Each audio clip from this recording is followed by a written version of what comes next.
Le poids de la maison doit être réparti uniformément sur l'ensemble de la semelle périphérique. Nous voilà maintenant rendus à la fabrication de la fondation. Elle constitue les bases essentielles de tout bâtiment, particulièrement au Québec, avec notre climat rigoureux et ses cycles de gel et de dégel.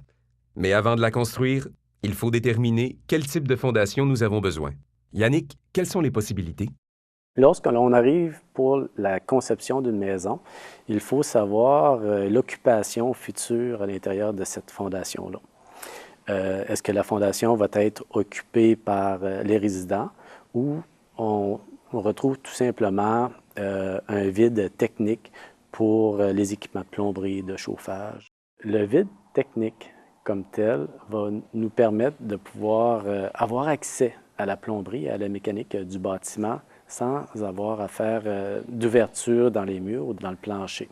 Cet accès facile est un complément à la maison qui nous permet aussi d'obtenir une fondation profonde pour la protéger de la gelée. Donc, éviter les mouvements suite au cycle de gel et dégel.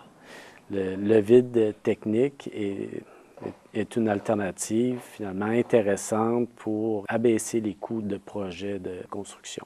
Lorsque l'on arrive avec un projet de fondation où ce que le client désire obtenir un sous-sol viable, le sous-sol viable, lui, à ce moment-là, devra avoir une hauteur libre d'environ 8 pieds, 2,4 mètres.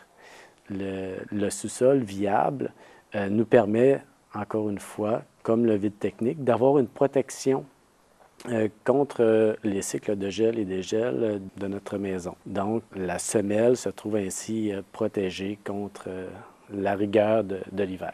Une fois qu'on a décidé du type de fondation désirée, comment est-ce qu'elle sera construite? Lorsque le fond d'excavation est propre et bien uniforme et asséché, l'étape de la mise en place du coffrage va s'exécuter. Le coffrage de notre semelle et de nos pilastres intérieurs. Lorsque les coffrages sont mis en place, on procède à la coulée de notre béton pour le béton de notre semelle et le béton de nos pilastres. Une fois que la semelle est coulée, avec une clé pour recevoir finalement le mur de fondation, on attend quelques jours. Habituellement, c'est 3 jours avant que l'on puisse reprendre le travail de mise en place du coffrage des murs de fondation. Lorsque le coffrage des murs de fondation sont en place, avec la mise en place de l'acier d'armature normalement utilisé dans les murs de fondation, c'est-à-dire on parle de 2 barres continues périphériques en bas et 2 barres continues périphériques en haut du mur de fondation. Nous sommes prêts pour la coulée du mur de fondation périphérique. Lors de la préparation des coffrages pour les murs de fondation, les portes d'accès et les fenêtres sont déjà cadrées à l'intérieur du coffrage. Lorsque la fondation est décoffrée, c'est important de bien protéger celle-ci de la possibilité d'infiltration d'eau. Le béton est poreux, donc puis le sol contient un certain taux d'humidité. On ne voudrait pas que le taux d'humidité entre par les micro-fissures ou par la porosité du béton. Ce que l'on vient faire, c'est on vient placer 1 ou 2 couches d'enduit bitumineux en périphérie de la fondation dans le but de la protéger des possibilités d'infiltration d'eau. Au Québec, on retrouve le drain périphérique. C'est un drain français ou un drain agricole qui est perforé, qui, lui, est raccordé au réseau d'égouts pluvial. Le drain périphérique nous permet d'éviter une remontée de nappes phréatiques dans différents secteurs et permet aussi de conduire l'eau qui provient de la surface vers un réseau d'égouts pluvial de la municipalité. Lorsque la fondation est réalisée, le décoffrage réalisé, l'imperméabilisation mise en place et le drain périphérique raccordé au réseau d'égouts pluvial de la municipalité, le remblai de la fondation va être exécuté.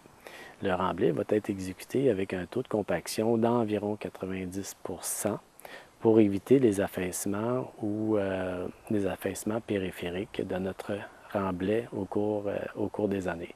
Une fois le remblai complété, bien souvent, les modules de maison ou les planchers de maison vont être exécutés au-dessus de la fondation.